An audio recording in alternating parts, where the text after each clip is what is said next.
আচ্ছা, আগের দিন আমরা রাশিবিজ্ঞান চ্যাপ্টারটির আয়তলেখ অঙ্কনটা শিখেছিলাম, তাই তো? আজকে আমি পরিসংখ্যা বহুভুজ কিভাবে অঙ্কন করতে হয় সেটা দেখাবো। আচ্ছা, প্রথমে তার জন্য আমি নয়ের এক্সাম্পলটা নিয়েছি। নয়ের অঙ্কটা কি বলেছে দেখো, বীরসিংহ গ্রামের বিদ্যাসাগর প্রাথমিক বিদ্যালয়ে 32 জন শিক্ষক শিক্ষিকাদের বয়স নিচের ছকে লিখলাম। যে ছকটা আমি লিখে নিয়েছি, বলেছে এই উপরে তথ্যটির আয়তলেখ পরিসংখ্যা বহুভুজের মাধ্যমে লৈখিক উপস্থাপন করি।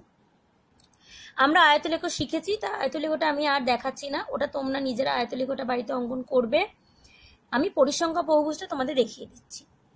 এবার দেখো, ছকটা লিখেছি, বয়স বছরে দেওয়া রয়েছে, মাঝখানে একটা গ্যাপ রেখেছি আর শিক্ষক শিক্ষিকার সংখ্যা লিখেছি।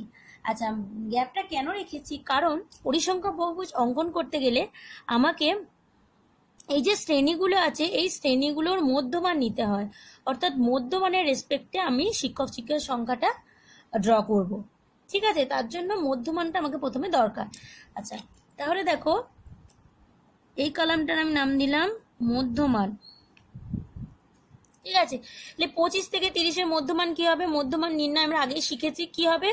এই যে উচ্চসীমা আর নিম্ন সীমা যোগ করি, 2 দিয়ে ভাগ করি, তাই তো? তাহলে কি হবে? 25 + 31 কত হচ্ছে? 5 × 6 আর 3 × 5 মানে 56। 56/2 কত হচ্ছে? 28, তাই তো? তাহলে এর মধ্যমান পেলাম 28। এক্ষেত্রে আগে 31 থেকে 37 এর মধ্যমান কত হবে? 7 × 1 = 8 আর 3 × 3 = 6 মানে 68/2, তার মানে হচ্ছে 34। আচ্ছা, এর আগে আমি আগেও বলেছিলাম যে এই যে প্রথমে একটা শ্রেণীর মধ্যমান পেয়ে গেলে পরেরটা মধ্যমান খুব ইজিলি বের করা যাবে। কি করব? এই যে শ্রেণী দৈর্ঘ্য রয়েছে, এখানে শ্রেণী দৈর্ঘ্য কত? দেখো, 25 থেকে 31 কত হয়? 31 থেকে 25 বাদ দিলে 6, তাই তো? তাহলে প্রথম শ্রেণীটার যদি মধ্যমান পেয়ে যাই, পরের শ্রেণীর মধ্যমান আর আমার নির্ণয় করার দরকার নেই, 6 যোগ করে করেই পরেরগুলোর মধ্যমান আমি পেয়ে যাব। ঠিক আছে, দেখো 28-এর সঙ্গে 6 যোগ করলে কিন্তু 34 হয়, 34-এর সঙ্গে 6 যোগ করলে হবে 40। পরের শ্রেণীটার মধ্যমান হচ্ছে 40, তোমরা এটা চেক করে দেখেও নিতে পারো। 40, নেক্সট হচ্ছে 46 আর নেক্সট হচ্ছে 52।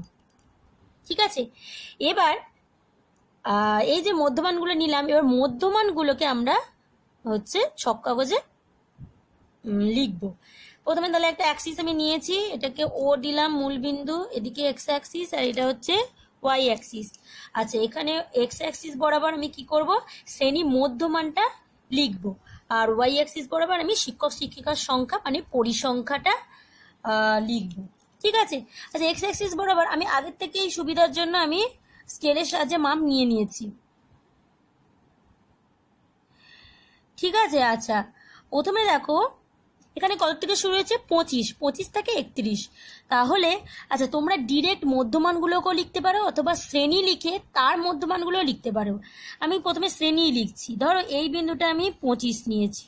ঠিক আছে, এখানে আমার জায়গা কম বলে আমি একটু গ্যাপিংটা একটু কম নিতে হয়েছে, আমি 1 সেমি করে গ্যাপিং রেখেছি। তোমরা ছক কাগজে তোমাদের সুবিধা মতো ধরো 6টা বাহুর দৈর্ঘ্য নিতে পারো, 6 একক, মানে এখানে শ্রেণী দৈর্ঘ্য গ্যাপিং যেহেতু 6টা বাহুর দৈর্ঘ্য তুমি 6 একক নিলে, মানে 6টা ঘর ছাড়া ছাড়া 25, তারপরে 31, তারপরে কত 37, তারপরে কত 43, তারপরে কত 49, তারপরে হচ্ছে 55।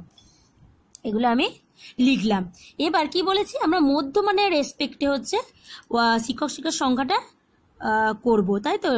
এবার দেখো, তাহলে 25 থেকে 31-এর মধ্যমান হচ্ছে 28, এর মধ্যমানটা আমি নিয়ে নিয়েছি। এর মধ্যমান হচ্ছে এই দাগগুলো আমি আগেই দিয়ে দিয়েছি। তাহলে এইটা হচ্ছে আমার 28, এইটা হচ্ছে 28, তাহলে এইটা হচ্ছে লিখছি 28। ঠিক আছে, এইটা হচ্ছে 34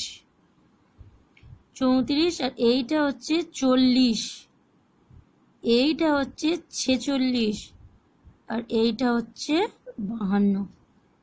ঠিক আছে, আচ্ছা, এখানে শ্রেণীগুলো না লিখে শুধু মধ্যমানগুলো নিয়ে লিখলেও চলবে। আমি দেখানোর জন্য তোমাদের প্রথমে শ্রেণীগুলো লিখলাম, তারপরে শ্রেণী মধ্যমানগুলো লিখলাম। ঠিক আছে, এবার কি বললাম? তাহলে মধ্যমানের রেসপেক্ট আমার শিক্ষক শিক্ষিকার সংখ্যা আমি আগে থেকে এগুলো নিয়ে নিয়েছি। দাঁড়াও, 1, 2, 3, 4, 5, 6, 7,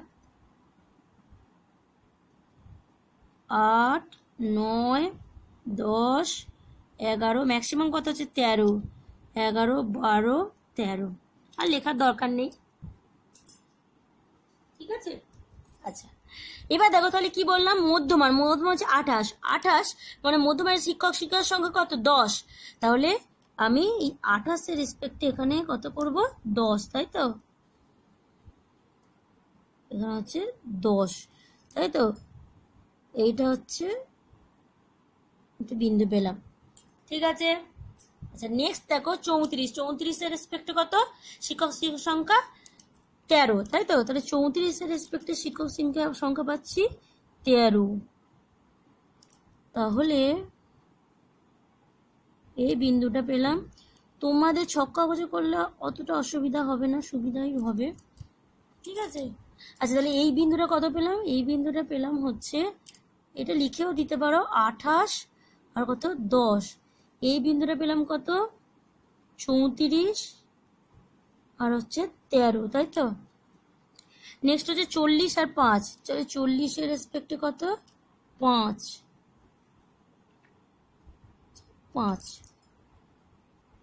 এইটা হচ্ছে 40 আর হচ্ছে 5।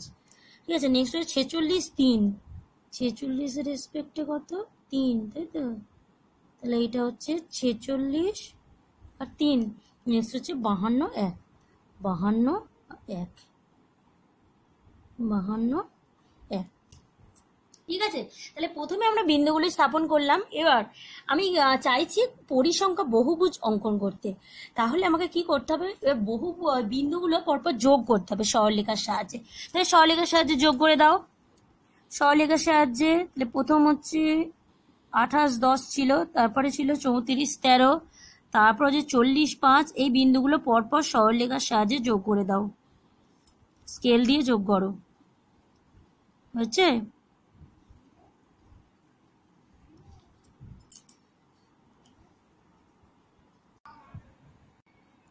আচ্ছা এবার দেখো, এই যে আমি সরলরেখা দ্বারা বিন্দুগুলো যোগ করলাম, কিন্তু এটা কি একটা বহুভুজ হলো, এটা বহুভুজ হলো না, তাই তো। এটা যেন মনে হচ্ছে একটা ঝুলে রয়েছে, কিন্তু যে বহুভুজ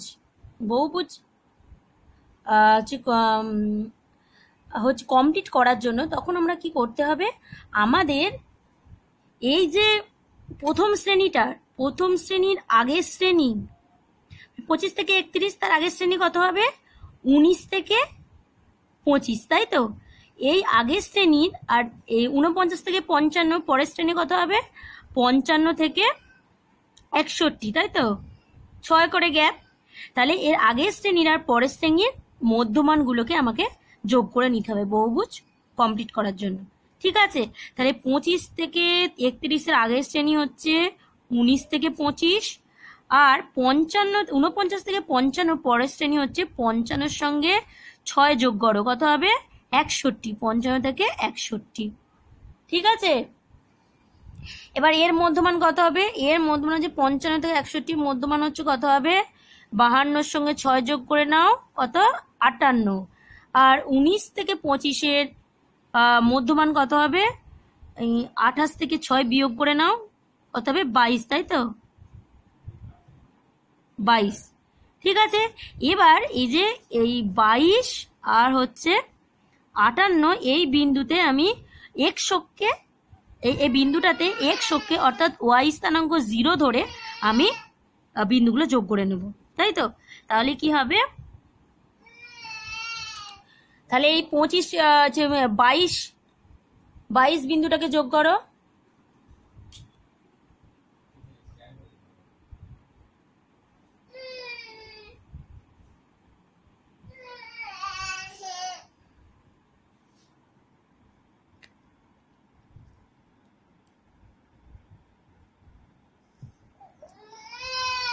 এই স্থানাঙ্কটা এই বিন্দুটা স্থানাঙ্ক পেয়েছি 22 আর হচ্ছে 0, ওয়াই স্থানাঙ্ক 0, আর এই দিকে হচ্ছে 58 ওয়াই স্থানাঙ্ক।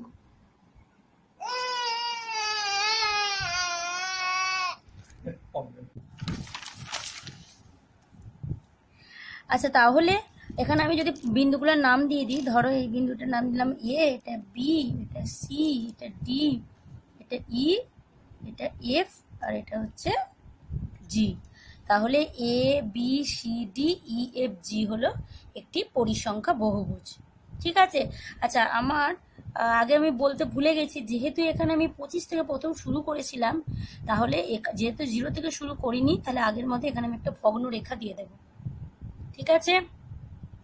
আর এদিকে লিখে নাও, এদিকে কি কি ধরেছিলাম, এদিকে আমি মধ্যমান শ্রেণী মধ্যমানগুলো লিখেছি, আর এদিকে হচ্ছে শিক্ষক শিক্ষিকার সংখ্যা।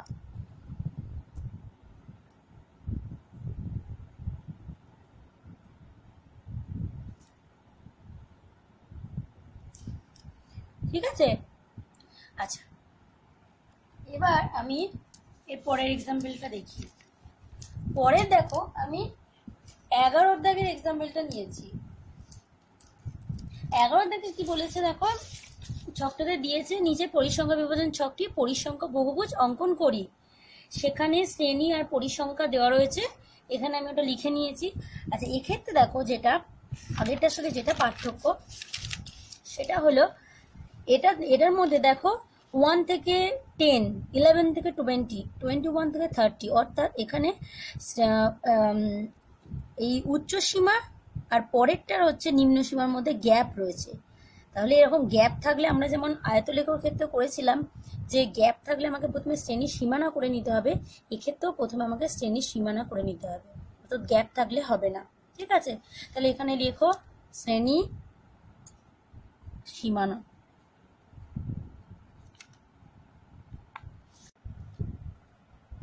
তাহলে যেহেতু এখানে 10 আর 11 এর মধ্যে 1 গ্যাপ রয়েছে, তাহলে আমরা কি করব, 0.5 এই নিম্ন সীমা দেবো বিয়োগ দেবো, আর উচ্চ সীমার সঙ্গে 0.5 যোগ দেবো, তাই তো? ঠিক আগের মতো। তাহলে 0.5 থেকে আমার এখানে শ্রেণী সীমানাটা আসবে 10.5, নেক্সট হচ্ছে 10.5 থেকে 20.5, 20.5 থেকে 30.5, 30.5 থেকে 40.5, 40.5 থেকে 50.5 হলো। তাহলে এখানে আর কোনো গ্যাপ রইল না। এবার আমি মধ্যমান নির্ণয় করব। মধ্যমানটা নির্ণয় করার জন্য কি করতে হবে, তাহলে 0.5 প্লাস যদি করি 0.5 প্লাস 10.5/2 কত আসছে, 11/2, মানে হচ্ছে 5.5, তাই তো? 5.5। তাহলে এখানে গ্যাপ কত, শ্রেণী দৈর্ঘ্য হচ্ছে 10, তাহলে নেক্সট অবশ্যই হবে 15.5, 10 যোগ করে এটা করেও নিতে পারো, 31/2, তার মানে হচ্ছে 15.5। নেক্সট হচ্ছে 20.5 হবে, 30.5 হবে, আর হচ্ছে 45.5 হবে। ঠিক আছে। তাহলে আমরা শ্রেণী মধ্যমান পেয়ে গেলাম। এবার আমি পরিসংখ্যা বহুভুজ অঙ্কন করব। তাহলে এবার পরিসংখ্যা বহুভুজ অঙ্কন করার জন্য আমি প্রথমে এখানে মূল বিন্দুটা নিলাম, এখানে এক্স অ্যাক্সিস, এটা ওয়াই অ্যাক্সিস, এটা নেগেটিভ এক্স অ্যাক্সিস, এটা negative Y axis, Y dash দিলাম। ঠিক আছে। আচ্ছা, এবার দেখো এখানে তাহলে আমার কত সীমানাটা হয়েছে 0.5 থেকে 10.5, তাই তো? তাহলে প্রথমে আমি লিখে নিই 0.5, এখানে আমি আগেই দাগ দিয়ে রেখেছি, 0.5 থেকে 10.5। আচ্ছা, এইটা হচ্ছে 10, এইটা হচ্ছে 10.5, 10.5।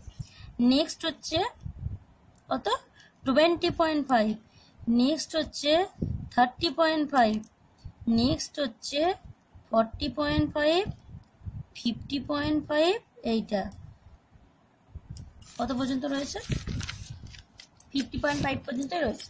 ঠিক আছে। আচ্ছা, এর মধ্যমানগুলো কি আমি বের করেছি, মধ্যমান 0.5 থেকে 10.5 এর মধ্যমান কত, 5.5, তাই তো? তাহলে এখানে মধ্যমানগুলো লিখে নিই। এটা হচ্ছে মধ্যমান, আমি স্কেলের সাহায্যে দাগটা মেপে নিয়েছি, 10 গড় নিয়েছি। ঠিক আছে। 10 গড় হচ্ছে 0.5 থেকে 10.5টা হচ্ছে 10 গড়, তাহলে 5 গড় হচ্ছে 5.5 হবে। ঠিক আছে। এটা তোমরা 20টা ঘর নিয়েও করতে পারো। 20টা ঘর মানে হচ্ছে দুটো ঘর হচ্ছে 1 একক হবে, তাহলে একটা ঘর 0.5, ওটা করলেই সুবিধা হবে। আর যদি 10টা ঘর নিয়ে করো, যে 10টা ঘর হলে তাহলে 0.5টা হচ্ছে একটা ঘরের মাঝখানে নিতে হবে 0.5টা। ঠিক আছে। এটা একটু খেয়াল রাখবে, আর বাড়িতে এটা ভালো করে প্র্যাকটিস করবে। যদি অসুবিধা হয় তখন আমি পরে বলবো। আচ্ছা, এবার দেখো তাহলে 0.5 থেকে 10.5 মধ্যমান কত, 5.5। নেক্সট কত এটা পেয়েছি, 15.5। নেক্সট এটা কত পেয়েছি, 25.5। এটা হচ্ছে 35.5, আর এটা হচ্ছে 45.5। ঠিক আছে। আচ্ছা এবার দেখো এই পরিসংখ্যাগুলো কি, এদিকে আমি লিখলাম মধ্যমান, তাই তো, এদিকে আমি লিখলাম মধ্যমান, আর এদিকে কি আছে আমার পরিসংখ্যা, পরিসংখ্যা। আচ্ছা এখানে দেখো ম্যাক্সিমাম কত রয়েছে 12, তাহলে এটা আমার আমি আগে থেকে নিয়ে রাখিনি। আচ্ছা আমি তবু দেখাচ্ছি 12, তো তাহলে 1 2 3 4 5 6 7 8 9 10 11 12, ঠিক আছে। এটা হচ্ছে 12, 3 4 5, এটা হচ্ছে 5 6 7 8 9 10, এটা হচ্ছে 10, ঠিক আছে। আচ্ছা এবার দেখো তাহলে 0.5 থেকে 10.5 অর্থাৎ তার মধ্যমান হচ্ছে 5.5, এবার এর পরিসংখ্যা কত রয়েছে 8, তাই তো, তাহলে এর রেসপেক্টে আমি 8 নেব। 8 মানে 5 6 7 8, 8 মানে এখানে কত আসছে এই বিন্দুটা, তাই তো, এই বিন্দুটা হচ্ছে 5.5 আর হচ্ছে 8, ঠিক আছে। নেক্সট হচ্ছে 3 রয়েছে, তাহলে এখানে দেখো 15.5 এর রেসপেক্টে কত আছে 3, তাহলে এই বিন্দুটা হচ্ছে আমার 3, 15.5 আর হচ্ছে 3। নেক্সট হচ্ছে 25.5 এর রেসপেক্টে 6 রয়েছে, 6, তাহলে কত হবে এই বিন্দুটা, তাই তো 6, 25.5 আর হচ্ছে 6। নেক্সট হচ্ছে কত আছে 12, 30.55 এর রেসপেক্টে কত আছে 12, 12 মানে হচ্ছে এইটা, তো তাহলে 35.5 আর হচ্ছে 12। নেক্সট হচ্ছে 4 রয়েছে, এই 45.5 এর রেসপেক্টে আছে 4, 4 মানে হচ্ছে একটু 19-20 হতে পারে, 4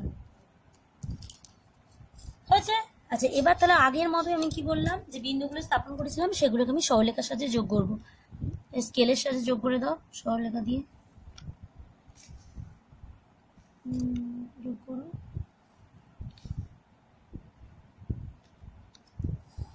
ঠিক আছে,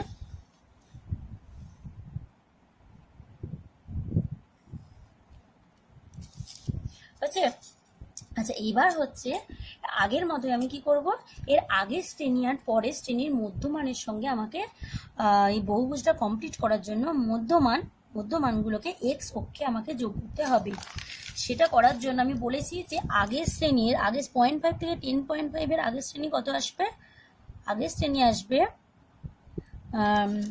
-9.5 থেকে 0.5, ঠিক আছে, তাই তো 10 করে গ্যাপ হচ্ছে, তাহলে এই শ্রেণীটার আগের শ্রেণী হচ্ছে -9.5 থেকে 0.5, তাহলে এর মধ্যমান কত আসবে, এর মধ্যমান যদি করলে কত আসবে বলো তো 9/2 মানে হচ্ছে 4.5, -4.5, আর এক্ষেত্রে পরিসংখ্যা হচ্ছে 0, ঠিক আছে। এটা তোমরা সুবিধার জন্য কেউ আগেতে একটু গ্যাপ রেখে লিখেও নিতে পারো, ঠিক আছে। আচ্ছা এক্ষেত্রে তাহলে পরের শ্রেণীটা কত আসবে 40.5 আর 50.5 এর পরের শ্রেণী হচ্ছে কি আসবে 50.5 থেকে 60.5, আর এর মধ্যমান কত আসবে, মধ্যমান হচ্ছে তাহলে মধ্যমান হবে 55.5 আর পরিসংখ্যা হচ্ছে 0, ঠিক আছে। তাহলে আমি এখানে -4.5 পরিসংখ্যা 0 নিয়ে করব, যোগ করব এক্স অক্ষে, আর এখানে হচ্ছে 55.5 সঙ্গে এক্স অক্ষে 0 অর্থাৎ ওয়াই স্থানাঙ্ক 0 নিয়ে যোগ করব। তাহলে এখানে দেখো 50.5 আমি এটা আগে লিখে রেখেছি, এর মধ্যমান হচ্ছে এটা কত আসবে 55.5, তাহলে এর সঙ্গে যোগ করে দাও, তাহলে এই বিন্দুটা হচ্ছে 55.5 আর হচ্ছে 0। আর নেক্সট হচ্ছে এটা যেহেতু নেগেটিভ অ্যাক্সিসে চলে গেছে -4.5, তাহলে কিন্তু এটা তোমাকে নেগেটিভ অ্যাক্সিসেই যোগ করতে হবে, নেগেটিভ অ্যাক্সিসে যোগ করতে হবে।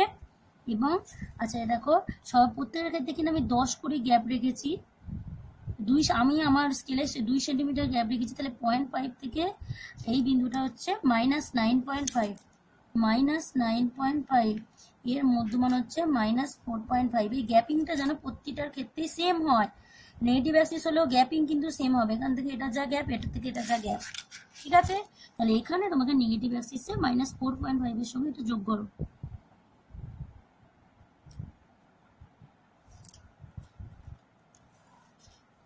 তাহলে এটা হচ্ছে স্থানাঙ্কটা হচ্ছে -4.5 হচ্ছে 0। ঠিক আছে, নাম দিয়ে দিতে পারো A B C D E F G হলো একটি পরিসংখ্যা বহুভুজ। ঠিক আছে, এই কিন্তু বহুভুজটা কমপ্লিট করার জন্য এই যোগগুলো কিন্তু করতেই হবে। হয়েছে, আশা করি তোমরা সকলে বুঝতে পেরেছো। তোমরা যে বাকি তোমাদের বইয়ের আরেকটা কথা বলি, যে যদি তোমাদের বইয়ের এক একটা অঙ্কে দেখছি আয়তলেখ অঙ্কন করে পরিসংখ্যা বহুভুজ, তাহলে সেক্ষেত্রে প্রথমে আয়তলেখ যেমন ভাবে শিখিয়েছি সেভাবে করে নেবে, তারপর তার যে মধ্যবিন্দু সেই মধ্যবিন্দুতে এগুলো যোগ করে দেবে পরিসংখ্যা বহুভুজ অঙ্কনের জন্য। ঠিক আছে।